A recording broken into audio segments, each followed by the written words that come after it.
Bank Indonesia mencatat transaksi pembayaran digital melalui Quick Response Indonesia Standard atau QRIS terus meningkat di tengah keluhan Amerika Serikat terhadap sistem pembayaran buatan Bank Indonesia ini. BI mencatat volume transaksi QRIS tumbuh sebesar 169,1% secara tahunan jika dibandingkan dengan periode yang sama tahun lalu. Gubernur Bank Indonesia Peri Warjio menyebut pertumbuhan transaksi QRIS selaras dengan meningkatnya aktivitas ekonomi digital secara keseluruhan di Indonesia. Salah satunya melalui aplikasi pembayaran digital berbasis mobile internet yang mencapai 10,76 miliar transaksi sepanjang kuartal 1 2025 atau tumbuh 33,5% secara tahunan. Sebelumnya, pemerintah Amerika Serikat menilai penerapan QRIS tidak transparan dan berpotensi menghambat perdagangan layanan keuangan Amerika di Indonesia. Hal tersebut terungkap dalam dokumen Foreign Trade Barriers yang dirilis oleh United States Trade Representative yang menyoroti penetapan QRIS sebagai standar nasional pembayaran digital berbasis QR Code di Indonesia. Halo Sobat Info Dong, selamat datang di channel yang nggak cuma kasih info, tapi juga ngajak kamu mikir kritis bareng. Saat para raksasa teknologi pembayaran dunia sedang asyik menikmati dominasi mereka, sebuah inovasi senyap dari Indonesia tiba-tiba muncul dan membuat mereka semua gelisah. Ini bukan cerita soal startup unicorn triliunan, tapi soal sebuah kode QR sederhana yang siap mengubah peta kekuatan pembayaran global. Inilah kisah QRIS, jagoan digital dari Indonesia yang memulai perjalanannya dari pasar tradisional hingga mengguncang tanggung dunia. Coba kita mundur sedikit ke masa sebelum 2019. Ingat kan saat mau bayar kopi pakai dompet digital? Di meja kasir berjejer papan akrilik dengan berbagai kode QR. Ada yang biru, ungu, hijau, dan entah warna apa lagi. Kalau saldo di aplikasi A habis, kita harus repot pindah ke aplikasi B. Itu juga kalau tokonya menyediakan. Bagi kita sebagai pembeli, ini merepotkan. Buat pedagang, terutama UMKM, ini lebih mirip mimpi buruk. Mereka harus mendaftar ke banyak penyedia layanan, mengurus banyak akun, dan pusing 7 keliling saat menghitung pemasukan di akhir hari. Dunia pembayaran digital Indonesia saat itu terpecah belah. Setiap penyedia layanan membangun kerajaannya sendiri, yang eksklusif dan tidak efisien. Kondisi ini nggak cuma merugikan pengguna dan pedagang. Secara nggak langsung, ini membuat Indonesia sedikit banyak bergantung pada infrastruktur pembayaran global yang dikuasai segelintir pemain raksasa. Banyak transaksi berbasis kartu yang kita lakukan, meski terjadi di dalam negeri, datanya harus mampir dulu ke luar negeri lewat jaringan mereka. Tentunya dengan biaya pemrosesan yang tidak sedikit. Inilah dunia yang butuh perubahan.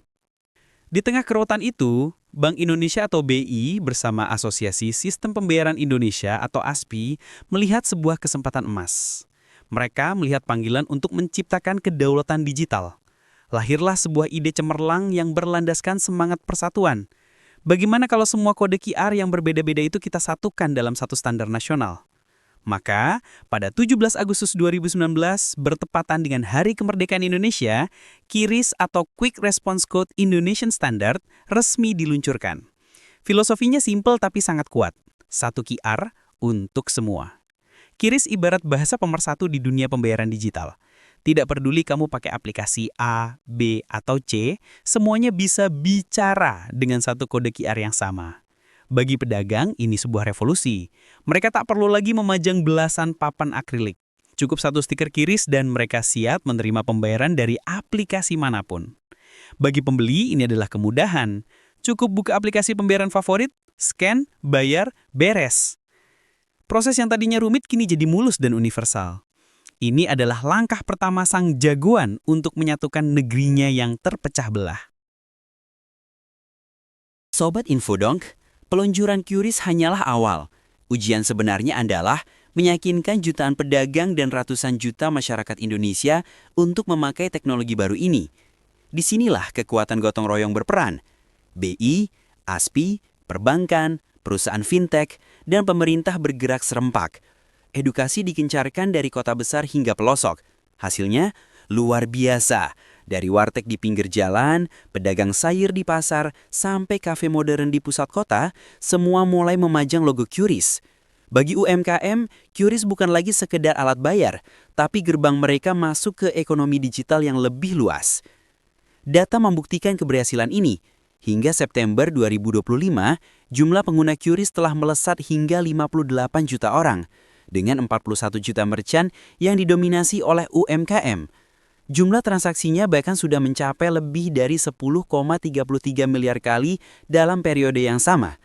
Ini adalah bukti nyata bahwa inovasi ini diterima dan dicintai oleh bangsanya sendiri, fondasi yang kokoh sebelum melompat ke arena global. Sobat Infodong, sukses besar QRIS di dalam negeri ternyata mulai jadi sorotan dunia. Pada awal 2025, Kantor Perwakilan Dagang Amerika Serikat (USTR) merilis laporan yang secara khusus menyoroti kebijakan QRIS. Mereka berpendapat bahwa kewajiban menggunakan standar nasional seperti QRIS telah membatasi akses pasar bagi raksasa pembayaran global. Menurut banyak pakar, keluhan ini justru menjadi validasi terbesar atas keberhasilan QRIS. Kenapa mereka cemas? Selama puluhan tahun, sistem pembayaran global didominasi oleh jaringan kartu kredit internasional. Setiap transaksi gesek di seluruh dunia akan melewati jaringan mereka, dan mereka mengambil biaya yang disebut Merchant Discount Rate atau MDR. Ini adalah model bisnis bernilai triliunan dolar. QRIS bersama Gerbang Pembayaran Nasional atau GPN secara fundamental mengganggu model ini. Dengan memproses transaksi secara domestik, Indonesia berhasil memangkas biaya yang tadinya lari ke luar negeri. Kepanikan para pemain global ini bukan karena Indonesia menutup diri, melainkan karena Indonesia telah membuktikan bahwa sebuah negara bisa membangun sistem pembayarannya sendiri yang efisien, inklusif, dan berdaulat.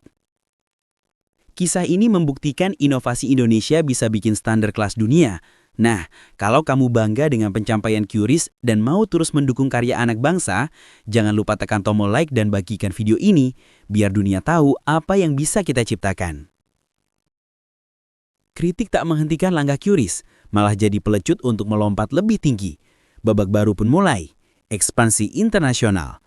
Misi ini dimulai di kawasan ASEAN. Satu persatu negara tetangga menjalin kerjasama. Dimulai dengan Thailand pada Agustus 2022, diikuti Malaysia pada Mei 2023 dan Singapura pada November 2023. Bayangkan betapa mudahnya sekarang. Turis Indonesia di Bangkok bisa beli manggu sticky rice di pinggir jalan dan bayar langsung pakai aplikasi bank dari Indonesia, cukup dengan scan QR Thailand. Sebaliknya, turis Malaysia yang belanja batik di Tanah Abang bisa langsung scan QRIS pakai aplikasi bank mereka. Tak perlu lagi repot tukar uang. Hingga Juni 2025, total nilai transaksi lintas batas ini bahkan telah mencapai 1,66 triliun rupiah. Puncaknya terjadi saat QRIS resmi dapat digunakan di Jepang yang menandai ekspansi pertamanya di luar ASEAN. Peluncuran ini dilakukan secara bertahap dan kini turis Indonesia sudah bisa melakukan pembayaran di beberapa merchant di Jepang. Perjalanan ini tidak berhenti. Uji coba dan negosiasi terus berjalan, dengan target selanjutnya adalah China dan Korea Selatan pada 2026. Disusul rencana ekspansi ke India dan Arab Saudi.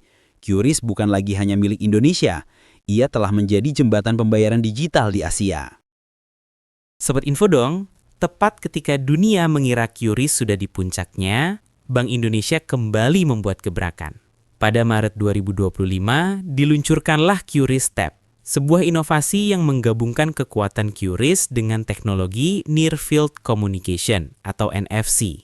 Jika sebelumnya kita harus buka kamera untuk memindai kode, kini semuanya jadi jauh lebih cepat. Bayangkan, kamu sedang buru-buru mengejar KRL. Alih-alih scan, kamu cukup tempelkan smartphone ke gerbang masuk dan tap, pintu pun terbuka. Seluruh proses transaksi ini diklaim hanya butuh sepersekian detik. Jauh lebih cepat dari scan manual.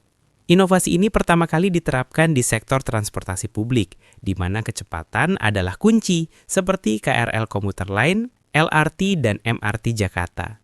QRIS Tap menunjukkan bahwa sang jagoan tidak cepat puas. Ia terus berevolusi jadi lebih cepat dan canggih, menegaskan bahwa Indonesia bukan hanya pengguna, tapi juga pencipta teknologi pembayaran terdepan. Perjalanan QRIS adalah kisah epik modern. Dari solusi untuk mengatasi keruwetan pembayaran domestik, ia tumbuh menjadi jagoan digital yang menyatukan bangsa. Ia menghadapi tantangan dari raksasa global, bukan dengan konfrontasi, tapi dengan inovasi yang lebih unggul. Dan kini, ia melebarkan sayapnya ke seluruh dunia, membawa nama Indonesia sebagai pelopor sistem pembayaran digital. QRIS lebih dari sekedar kode hitam putih di secarik kertas. Ia adalah simbol kedaulatan digital, bukti bahwa Indonesia mampu menciptakan solusi kelas dunia yang diakui secara global. Kisah ini menjadi oleh-oleh kebanggaan bagi kita semua. Sebuah pengingat bahwa dengan kolaborasi dan visi yang jelas, Indonesia bisa berdiri sejajar bahkan memimpin di panggung teknologi dunia.